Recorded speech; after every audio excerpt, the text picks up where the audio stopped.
একবারের কথা, মাধবপুর নামের একটা গ্রামে বংশী নামের এক ধনী ব্যবসায়ী ছিলেন।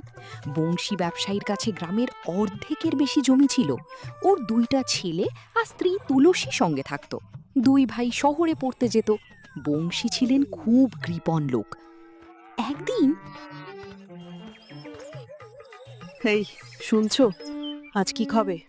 ডাল ভাত বানাবো কি? হ্যাঁ, বানাও। আচ্ছা শোনো, ডাল খুব কমই বানাইবে। ডাল খুবই অল্পই দেবে, তাতে জল বাড়িয়ে দেবে। রাতেরও কাজে লাগবে সেটা। হে ভগবান, আমি কি করব এই লোকটাকে নিয়ে? লোকটা আমাকে বিরক্ত করে রেখেছে। মানুষ মনে করে আমরা তো রাজা মহারাজাদের মতো থাকি। ওরা কি করে বুঝবে যে আমরা গরিবদের থেকেও খারাপ জীবন কাটাচ্ছি? আজ থেকে তোমাদের আর কিচ্ছু জিজ্ঞেস করব না। অনেক শুনেছি তোমার কথা। যদি এখন থেকে বাড়িতে একটা চাকর না রেখেছো, তো আমি মায়ের বাড়ি চলে যাব। বুঝেছো তুমি? আরে তুলসী, কেন রাগ করছো?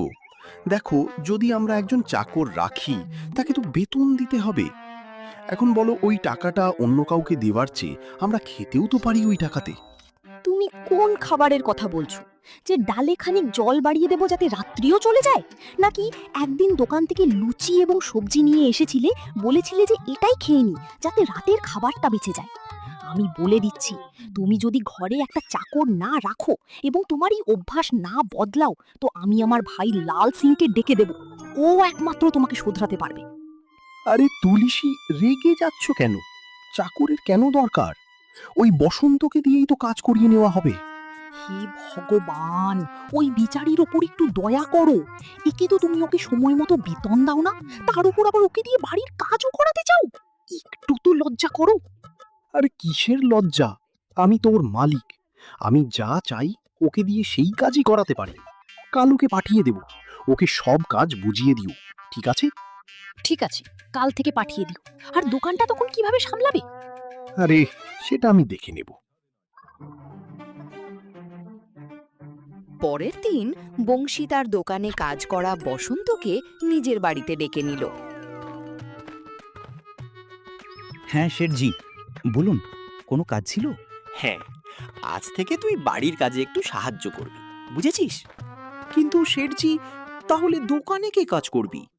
আরে সেটা নিয়ে চিন্তা করিস না, আমি দেখে নেব। তুই তো জানিসই দোকানে এমন বেশি কাজ কোথায় হয়। অর্ধেকের বেশি সময় তো তুই খালিই থাকিস। তাই ভাবলাম সেখানে বসে থাকার চেয়ে এখানে বাড়ির কাজ করে নে, আর কাজ হয়ে গেলে দোকানে চলে আসিস। কি আমি ভুল বলছি? আরে শেঠজি, আমি জানি আপনি আসলে আমাকে দিয়েই সব কাজ করাতে চাইছেন। হে ভগবান, এবার আমার কি হবে? উনি হচ্ছে আমার দিন শেষ। তাই তো উনি আমার জীবনটাই শেষ করার পিছনে লেগেছেন। হে পাহাড়িওয়ালা বাবা, নিজের হাতে লাড্ডু বানিয়ে আপনাকে ভোগ দেব। এই শীতটাকে তুলে নাও বাবা, দয়া করো বাবা, দয়া করো। আরে কি ভাবছিস? চল কাজে লেগে পড়। ঠিক আছে, আমি তাহলে দোকানে যাচ্ছি। যেখানে খুশি হয়ে যা, কাজ তো আমাকেই করতে হবে, তোকে তো আর কিছু করতে হবে না। ঠিক আছে মালকিন। কিছু খাওয়ার জন্য রান্না করে দাও। আর হ্যাঁ, ভালো করে রান্না করবে। এরপর বসন্ত রান্নার কাজে লেগে গেল। এমন সময় শেঠজি সেখানে এসে হাজির হলো। বসন্ত, শোন, কি রান্না করছিস? মালিক, রুটি আর সবজি বানাচ্ছি। আচ্ছা শোন, সবজিতে একটু বেশি জল দিয়ে দিস, তাহলে রাতে আবারও কাজে লাগবে। কিন্তু শেঠজি, বেশি জল দিলে তো সবজির স্বাদ নষ্ট হয়ে যাবে। নষ্ট হবে না। তুমি এখানে কি করছো? বসন্ত, বলো তো, ও তোমাকে কি বলছিল? উনি বলছিলেন সবজিতে আরো জল দিয়ে দিতে। হে ভগবান, তুমি যেভাবে রান্না করছিলে সেভাবেই করো। জি মালকিন। আর তুমি একটু এদিকে এসো আমার সঙ্গে। হ্যাঁ হ্যাঁ, আসছি। এগুলো কি করছো তুমি? চুপ করো। বাইরের লোকজনকে এইসব কথা কেন বলছো? তোমার জন্য তো বাইরে মুখ দেখানোই কঠিন হয়ে যাবে। তোমার কাছে হাত জোড় করে বলছি, নিজেকে একটু শুধরে নাও। এরপর তুলসী সেখান থেকে চলে গেল। সব কাজ শেষ করে বসন্তও সেখান থেকে চলে গেল।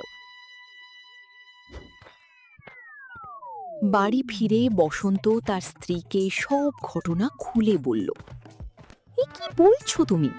ওরা কিভাবে থাকে? ওদের বাড়িতে থাকার চেয়ে তো আমাদের জীবনই ভালো। আর ওই শেঠজি তো রাতের খাবার পর্যন্ত বাঁচিয়ে রাখতে বলছিল, যাতে সকালে আবার সেই খাবার খেতে পারে। এত টাকা নিয়ে মানুষ কোথায় যাবে কে জানে। বড় বড় লোকের বড় বড় কথা। পরের দিন শেঠজি বাইরে ঘুরতে বের হলো। পথে সে একজন ফলওয়ালাকে দেখতে পেল। এই যে ফলওয়ালা ভাই, বলুন শেঠজি, এই কমলাগুলো কত করে দিচ্ছ? 40 টাকা কেজি।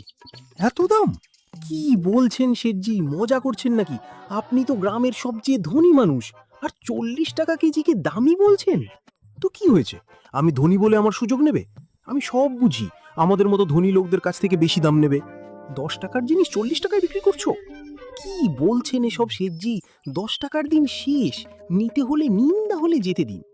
না, আমি 20 টাকা দেব, বাস। এবার বলো। না শেঠজি, এটা তো অনেক কম হয়ে যাচ্ছে। আচ্ছা, তোমারও নয় আমারও নয়, 30 টাকাতেই দিয়ে দাও।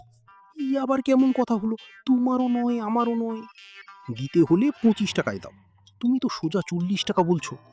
হে ভগবান, কার সঙ্গে যে আমার দেখা হলো! কি ভাবছো? 25 টাকায় দিতে পারলে দাও, না হলে আরো দোকান আছে। ঠিক আছে, তাই নিন। আর একটু বড় বড় কমলা দিও। বাসিরজি, টাকা দেবার সময় 40 টাকার কমলা 25 টাকা দিচ্ছেন, আর এখন আবার বড় বড় কমলা চাইছেন। নিন আর খুশি থাকুন। এরপর শেঠ সেখান থেকে চলে গেল। কি লোক রে বাবা! কি হয়েছে কাকা? আর কিছু না বাবা, ওই যে বংশী শেঠ, চেনো তো? হ্যাঁ। আজ সেই ফল কিনতে এসেছিল। 40 টাকা কেজির ফল 25 টাকায় নিয়ে গেল, আর আমাকেই বলছে 10 টাকার জিনিস 40 টাকায় বিক্রি করছি। মনে হয় আমাদের শেঠজি অনেক দিন ধরে কমলা খাননি, তাই কমলার আসল দামটাই জানেন না। ছেড়ে দিন কাকা, ওর কৃপণতার কথা তো পুরো গ্রাম জানে। আপনি তো জানেনই বংশী শেঠ কেমন লোক। হ্যাঁ বাবা, শুধু নামেই শেঠ, কাজকর্মে তো ওর থেকেও গলির ভিখারিরা ভালো। আমিও কোথায় ওই শেঠের কথা নিয়ে বসে পড়লাম। আচ্ছা বাবা, এবার আমি চলি। ঠিক আছে কাকা।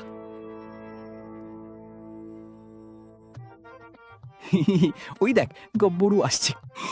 ওকে একটু বোকা বানানো যাক, বেশ মজা হবে। দাঁড়া, এখনই ডাকছি। আরে আরে গব্বরু, আমরা সবাই কতক্ষণ ধরে তোর জন্য অপেক্ষা করছি রে, আর তুই কিনা এত দেরি করে আসছিস? হ্যাঁ বন্ধুরা, কি খবর? খবর তো ভালোই। কোথা থেকে আসছিস? এই তো বাজারে গিয়েছিলাম, এখন ফল কিনে ফিরছি। আর তোরা জানিস, বংশী শেঠও আজ এসেছিল। 40 টাকা কেজির কমলা 25 টাকায় নিয়ে গেল। ওই লোকটার কি হবে বলতো? ঠিকই বলেছিস ভাই, ওই লোকের কাছ থেকে টাকা বের করা ভগবানের কাছ থেকে নিজের কাজ আদায় করার থেকেও কঠিন। আমি মাঝে মাঝে ভাবি, এমন কেউ কি আছে যে ওর কাছ থেকে টাকা বের করতে পারবে? নিশ্চয়ই আছে ভাই। দেখিস, যেদিন শেঠের সঙ্গে সেই লোকটার দেখা হবে, সেদিন মাধবপুরের ইতিহাসে সেই লোকটার নাম সোনার অক্ষরে লেখা থাকবে। একদম ঠিক বলেছিস। আচ্ছা, আমি একটা কথা বলি, আমাদের গব্বরু কি কম কিছু নাকি? আরে, আমি ভাবছিলাম, মনে হচ্ছে সেই লোকটা তুই, যে ওই শেঠকে একটা শিক্ষা দিতে পারিস। কি বলিস? এর মানে কি? মানে তুই গিয়ে ওই শেঠকে একটা শিক্ষা দে। ওই শেঠের প্রাণ তো তার টাকার মধ্যেই, তাহলে ওর সিন্দুকটা চুরি করে নি না কেন? মনে আছে একবার গ্রামের লোকদের শিক্ষা দেওয়ার জন্য তুই সবার বাড়িতে ডাকাতি করেছিলি? কয়েক মাস পর্যন্ত আমরা জানতে পারিনি কে এই কাজ করেছে। আমার মনে হয় এই কাজের জন্য তোর চেয়ে যোগ্য লোক আর কেউ নেই। কি বলিস বন্ধু? এই সব কি বলছিস ভাই? আমি চুরি করতে পারবো না। মনে আছে তো সরপঞ্চজি কি বলেছিলেন? এবার যদি চুরি করি তাহলে সরপঞ্চজি আমাকে গ্রাম থেকে বের করে দেবেন। আরে, তোকে চুরি করতে কে বলছে? আমরা তো বলছি শেঠের কাছ থেকে তার সিন্দুকটা নিয়ে নে, ওকে একটা শিক্ষা দে, তারপর আবার ফেরত দিয়ে দিস। কিন্তু ভাই, সে আমাকে নিজের সিন্দুক কেন দেবে? আগে সেটা বল। যে লোক 1 কেজি কমলার 40 টাকা দিতে পারছে না, সে আমাকে তার সিন্দুকই বা কেন দেবে? সেটাই তোকে ভাবতে হবে। এমনভাবে ব্যবস্থা করতে হবে যাতে সে নিজের ইচ্ছেতেই, নিজে হাতে তোকে তার সিন্দুক দিয়ে দেয়। বল, পারবি তো? আরে কিন্তু ছেড়ে দে ভাই, আমার মনে হয় এই গব্বরুর দ্বারা এসব হবে না। যেতে দে ওকে। যা ভাই যা, তুই বাড়ি চলে যা। কমলা খা গিয়ে। গ্রামের লোকদের সামনে নিজের যোগ্যতা প্রমাণ করার কি দারুণ একটা সুযোগ ছিল। কিন্তু থাক, গব্বরুকে যেতে দে। আমি করব। একবার ভেবে দেখ, পারবি তো? হ্যাঁ, আমি করব। আমি ওই শেঠকে একটা শিক্ষা দিয়েই ছাড়ব। তারপর জীবনে আর কখনো কৃপণতা করবে না। এরপর গব্বরু সেখান থেকে চলে গেল আর দুজন বন্ধু একে অপরের দিকে তাকিয়ে হাসতে লাগলো। এবার তো মজা হবে। গ্রামের দুই বদমাশ যখন নিজেদের মধ্যে লড়াইয়ে জড়িয়ে পড়বে, তখন আসল মজা দেখা যাবে। এরপর গব্বরু বাবার ছদ্মবেশ নিয়ে বংশীর বাড়িতে পৌঁছে গেল। বম বম ভোলে, এখানে ব্যাপারটা ভালো মনে হচ্ছে না। এই বাড়ির কর্তা ব্যক্তির ওপর বিপদ আসন্ন। ভম বম ভোলে। কি বিপদ? একটু দেখো তো বাইরে কি এসেছে। আরে, কোনো বাবা সন্ন্যাসী মনে হচ্ছে। দাঁড়াও, দেখে আসছি। চলো দেখি কি এসেছে। আরে, এই বাবা তো শুরু হওয়ার আগেই শেষ হয়ে গিয়েছে। কি হয়েছে বাবা? কার থেকে বিপদ? হ্যাঁ, এই বাড়ির কর্তার খুব শিগগিরই সমস্ত ধন সম্পদ চুরি হয়ে যাবে। তোর সম্পদের উপর মানুষের কুনজর পড়েছে। 40 টাকার কমলা 25 টাকায় কিনে এনেছিস, তাই না? ওই যে টাকা বাঁচিয়েছিস, এবার সেই টাকাই নিতে সবাই আসছে।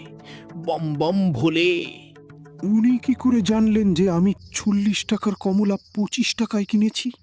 এবার তো ভোলেনাথই এই বাড়িটাকে বাঁচাতে পারবেন। বম বম ভোলে।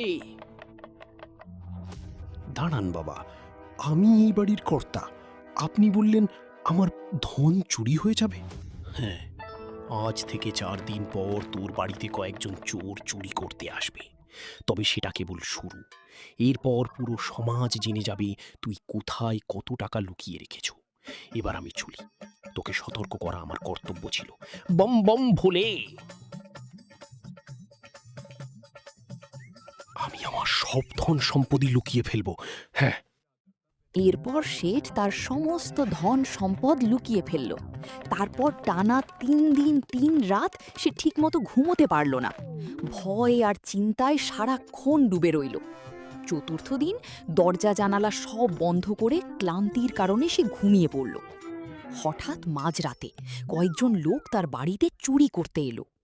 এই শোন, সাবধানে ভেতরে ঢুকিস। যদি ওই শেঠের ঘুম ভেঙে যায়, তাহলে আমাদের দুজনের কেউই বাঁচবো না, বুঝেছিস? হ্যাঁ বুঝেছি, এবার এগিয়ে চল তাড়াতাড়ি। কৃপণ শেঠের বাড়িটা তো বেশ বড়। আরে, যখন ও সবে ধনী হয়েছিল তখনই এই বাড়িটা বানিয়েছিল। তখন তো এত কৃপণ ছিল না, তাই এত বড় বাড়ি বানিয়ে ফেলেছিল। নইলে ওই কৃপণের পকেট থেকে এত টাকা বেরোনোই সম্ভব নয়। আরে আরে, কোনো আওয়াজ করিস না, শেঠ জেগে যাবে। হঠাৎ শব্দে শেঠের ঘুম ভেঙে গেল। সে চিৎকার চেঁচামেচি শুরু করতেই সব চোর সেখান থেকে পালিয়ে গেল। ভয়ে শেঠ বংশী সারা রাত ঘুমোতে পারল না। রাতভর জেগে সে তার সিন্দুকের সামনে বসে রইল। পরের দিন খুব সকালে বংশী গ্রামে সেই বাবাকে খুঁজতে বেরিয়ে পড়ল। কিন্তু কোথাও বাবাকে খুঁজে পেল না। শেষে ক্লান্ত হয়ে সে বাড়ি ফিরে এলো। বাড়ির সামনে এসে দেখল সেই বাবাই তার বাড়ির সামনে দিয়ে হেঁটে যাচ্ছেন। প্রণাম বাবা। প্রণাম। আমি আপনাকে সকাল থেকে খুঁজছিলাম। তুই? হ্যাঁ, আমি। আপনি তো সেদিন আমার বাড়িতে এসে বলেছিলেন 4 দিন পর আমার বাড়িতে চোর চুরি করতে আসবে। আচ্ছা, তাহলে তুই সেই লোক? হ্যাঁ বাবা। কি হয়েছে? বাবা, গতকাল সত্যি আমার বাড়িতে চোর এসেছিল। বাবা, এবার আপনিই বলুন আমি কি করব? তোর ধন সম্পদের ওপর মানুষের কুনজর পড়েছে। আমাদের একটা পূজা করতে হবে, যাতে মানুষের সেই কুনজর দূর করা যায়। তুই কি পূজা করাতে পারবি? হ্যাঁ বাবা, অবশ্যই পারবো। ঠিক আছে, চল, আমাকে তোর সিন্দুকের কাছে নিয়ে চল। জি বাবা।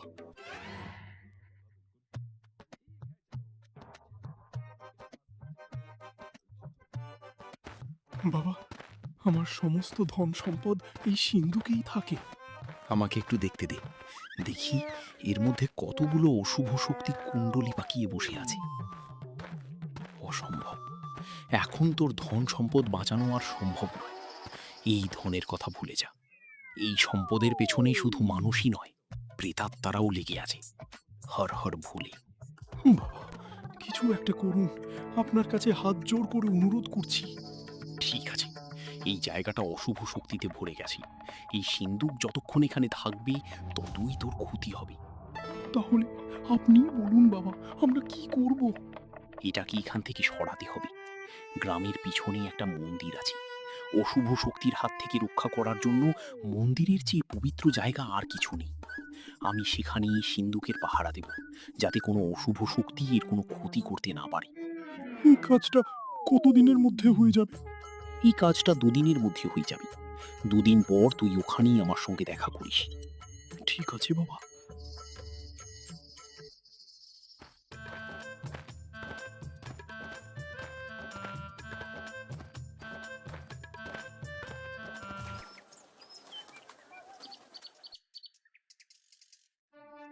হে ভগবান, আমি তো সর্বশান্ত হয়ে গেলাম।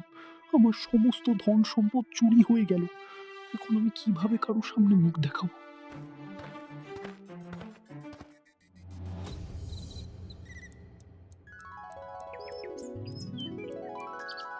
কিছু খেয়ে নিন।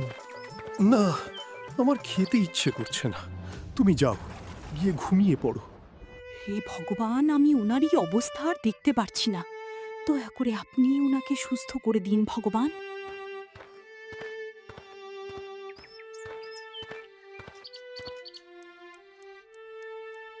বসন্ত, যাও, পুরো গ্রামে ঘোষণা করে দাও, যে ব্যক্তি শেঠজিকে সুস্থ করে তুলতে পারবে তাকে আমরা তার চাওয়া অনুযায়ী পুরস্কার দেব। ঠিক আছে শেঠানিজি। এরপর বসন্ত পুরো গ্রামে এই খবর সবাইকে জানিয়ে দিল, কিন্তু কেউই শেঠকে সুস্থ করে তুলতে পারল না। শেষে গব্বরু শেঠের বাড়িতে এসে হাজির হলো। প্রণাম শেঠানি, প্রণাম। আমার কাছে শেঠজিকে সুস্থ করার উপায় আছে। সত্যি? হ্যাঁ শেঠানি, আমার সঙ্গে আরো কয়েকজন লোক এসেছে। ওদের ভেতরে ডাকো। শেঠজিকে সুস্থ করার ওষুধ নিয়ে এসেছি। এবার আমি ওনার কাছে যাব। যাও।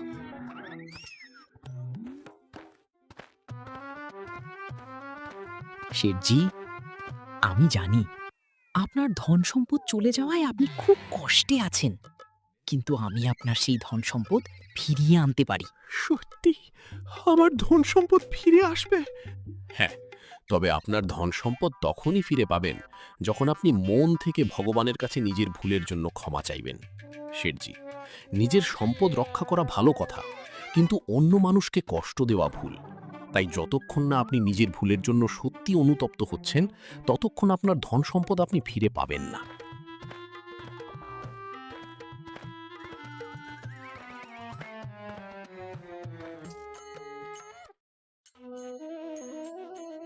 হে প্রভু, নিজের কৃপণতার কারণে আমি সবসময় আমার স্ত্রীকে লজ্জায় ফেলেছি।